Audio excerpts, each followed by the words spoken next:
अस्सलामु अलैकुम वरहमतुल्लाहि वबरकातुहू। दोस्तों, आज मैं आप हज़रात के सामने जानवर के वो अज़ा जिसको जो खाना हराम है या जिनका खाना मकरूह तहरीमी करार दिया गया है, वो अज़ा जो है आज मैं आप हज़रात के सामने ज़िक्र करने जा रहा हूँ। कितने ज़माने से कितने सारे लोग ऐसे हैं जो जानवर का जो गोश्त खाते हैं, बकरे का गोश्त खाते हैं, बकरी का खाते हैं, दीगर जानवरों खाते हैं, लेकिन हमें ये मालूम नहीं है कि किन जानवरों के कौन से अज़ा को जो खाना चाहिए, कौन से अज़ा को जो है नहीं खाना चाहिए। तो आज की इस वीडियो के अंदर में हम जानेंगे कि कौन से अज़ा ऐसे हैं कि जिसको जो खाना हमें नहीं चाहिए और उन अज़ा को जो खाने से जो हमें बचना चाहिए। सबसे पहली चीज़ है मेरे दोस्तों, कुरान करीम में अल्लाह रब्बुल इज़्ज़त ने फरमाया हुर्रिमत अलैकुमुल मैततु वद्दम, कि तुम्हारे ऊपर में हराम करार दिया गया है मुर्दार और खून। तो इस खून से कौन सा खून जो है मुराद है?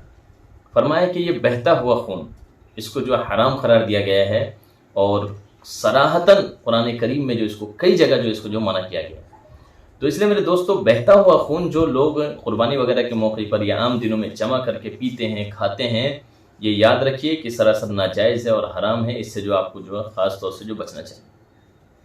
इसके अलावा दीगर बड़ी बड़ी किताबों के अंदर में आप सल्लल्लाहु अलैहि वसल्लम के से जो है रिवायत है, आप सल्लल्लाहु अलैहि वसल्लम के बारे में, आप सल्लल्लाहु अलैहि वसल्लम के हालात में लिखा है कि यकरहु मिनश्शाति सबअन, कि नबी सल्लल्लाहु अलैहि वसल्लम बकरी की जो 7 चीज़ों को नापसंद करते थे। उनमें से पहली चीज़ है यही बहता हुआ खून, कि बहता हुआ खून जो है आप सल्लल्लाहु अलैहि वसल्लम ने इसको नापसंद किया है। इसलिए मेरे दोस्तों, इससे जो है अपने आप को जो बचाएं। इसी तरह से दूसरी चीज़ है मसाना, ये जो पेशाब की जो थैली होती है जानवरों के अंदर में या इंसानों के अंदर में भी होती है। तो ये जो जानवर की जो पेशाब की थैली होती है जिसमें पेशाब जमा रहता है, इसको जो मसाना कहते हैं, तो इसको भी खाना जो है ये जायज़ नहीं है और इसको जो है खाने से जो बचना चाहिए। आप सल्लल्लाहु अलैहि वसल्लम ने इसको जो है सख्त नापसंद किया है।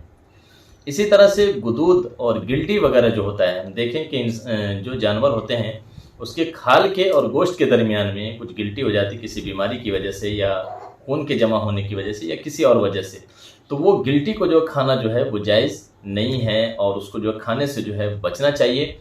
और आप सल्लल्लाहु अलैहि वसल्लम ने उसको सख्त नापसंद किया। इसी तरह से पित्ता होता है, जो जिगर वगैरह के जो नीचे में पित्ता होता है, वो पित्ता जो है इंतहाई जो है वो कड़वा होता है। अगर उस पित्ते को अगर आप फाड़ कर अगर आप किसी चीज़ के ऊपर में आप डाल देंगे, किसी गोश्त के ऊपर में डाल देंगे, तो उसका पूरा मज़ा जो है ख़राब हो जाता है। बहुत सारे लोग जो इसको पीते हैं और ये वजह उसके अंदर में लॉजिक ये बतलाते हैं और वजह ये बतलाते हैं कि इससे जो है शुगर की बीमारी ख़त्म होती है। मेरे दोस्तों, मैं एक बात ये कहता हूँ कि हराम चीज़ें और जो नाजायज़ चीज़ें हैं और जो ऐसी चीज़ें हैं जिसको अल्लाह रब्बुल इज़्ज़त ने मना फरमाया, उसका इस्तेमाल जो है वो उस वक्त करार दिया गया है कि जब उसके अलावा कोई दूसरा इलाज दुनिया में मौजूद ना हो। तो क्या शुगर का इलाज पित्ते के अलावा कहीं और किसी चीज़ के अंदर मौजूद नहीं है?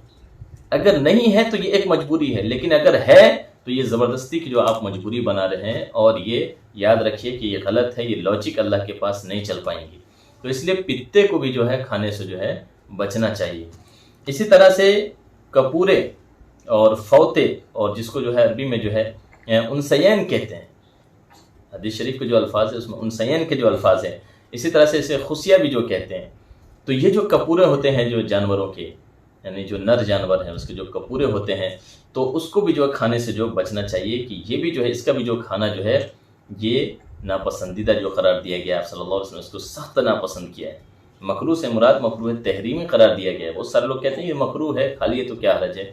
मेरे दोस्तों, ये मकरूह नहीं, मकरूह तहरीमी, ये हाई लेवल का, ये हराम के बिल्कुल जो करीब करीब जो ये जो माना जाता है। तो इसलिए जो इसको भी जो है नाजायज़ करार दिया गया है, इसको जो खाने से जो बचना चाहिए। इसी तरह से नर जानवर की जो है शर्मगाह, ज़कर जिसे जो कहते हैं, और इसी तरह से मादा जानवर की जो है शर्मगाह, जिसे हया कहते हैं अरबी के अंदर में, तो इसको भी जो बचना चाहिए। तो ज़कर है, और इसी तरह से जो है फरमाया कि औरत वल हया, इसी तरह से उनसयैन वल मरारा, और इसी तरह से जो गुदूद, और इसी तरह से मसाना व दम और दम। तो ये 7 चीज़ें ऐसी हैं कि जिसको जो खाना जो है जायज़ नहीं है, जिसका खाना जो है यानी मकरूह तहरीमी करार दिया गया है और ये बिल्कुल हराम के दर्जे में है। और बहते हुए खून की दम की तो बिल्कुल सराहतन जो है मौजूद है कुरान करीम के अंदर में, इसके हराम होने में तो कोई शक नहीं है। और दीगर तमाम चीज़ें ये भी जो मकरूह तहरीमी करार दी गई, आप सल्लल्लाहु अलैहि वसल्लम ने इसको सख्त नापसंद किया है। और युहर्रिमु अलैहिमुल खबाइस के तहत में ये तमाम चीज़ें आती हैं कि जो खबीस चीज़ें जितनी भी, ये सब भी हराम करार दी गई है। तो ये सब खबीस चीज़ों में जो है इसका जो शुमार होता है। तो मैं आप तमाम हज़रात से गुजारिश करता हूँ मेरे दोस्तों कि इन खबीस चीज़ों से जो अपने आप को जो बचें, और अपने आप को जो इसी तरह से अपने दोस्तों को, रिश्तेदारों को जो बचाएं कि इन चीज़ों को जो खाने से जो बचें। अब कुछ सवाल ये होता है, कुछ साथी पूछते हैं कि ओझड़ी खा सकते हैं कि नहीं खा सकते हैं। तो बिल्कुल आप ओझड़ी जो खा सकते हैं। बहुत सारे साथी फिर ये सवाल करते हैं कि कलेजी खा सकते हैं। बिल्कुल खा सकते हैं। इसी तरह से गुर्दा खा सकते हैं कि नहीं खा सकते, बिल्कुल खा सकते हैं। दिल खा सकते कि नहीं खा सकते, खा सकते हैं। ज़बान खा सकते कि नहीं खा सकते, खा सकते हैं। एक साथी ने सवाल ये किया कि दुम खा सकते हैं कि नहीं खा सकते हैं जानवर की। तो दुम भी जो है आप खा सकते हैं, कोई हर्ज की बात नहीं। लेकिन बहरहाल ये जितनी भी चीज़ें मैंने आपको बतलाया है, ये तमाम चीज़ों को जो है खाने से जो है बचना चाहिए। चाहे वो बकरी हो या बकरा हो या कोई बड़ा जानवर हो, भेड़ दुम्बा हो, या इसी तरह से जो या ये कि गाय बैल भैंस वगैरह, जो इस तरह के कोई भी जानवर हो, तो याद रखिए कि ये 7 आज़ा को छोड़कर आप दीगर तमाम आज़ा को जो है आप खा सकते हैं, कोई हर्ज की बात नहीं है। तो उम्मीद है इंशाल्लाह कि ये वीडियो आपके लिए ज़्यादा फ़ायदेमंद होगी। तो आप हज़रात से गुजारिश है कि इस वीडियो को जो ज़्यादा से ज़्यादा शेयर करें। दोस्त अहबाब के अंदर में कुर्बानी का मौका है, क्या मालूम आपकी वजह से कितने लोग जो है इस गलत चीज़ से जो है इस्तेमाल करने से बच जाए। इंशाल्लाह इसका सवाब जो आपको भी मिलेगा। तो आप अपने दोस्तों में शेयर करें और हमें अपनी दुआओं में याद रखें। हमारे चैनल के ऊपर में नए आए हुए तो हमारे चैनल को जो सब्सक्राइब करें, और अल्लाह रब्बुल इज़्ज़त से दुआ करें कि मज़ीद हम इस तरह के जो काम करते रहें। अस्सलामु अलैकुम व रहमतुल्लाह।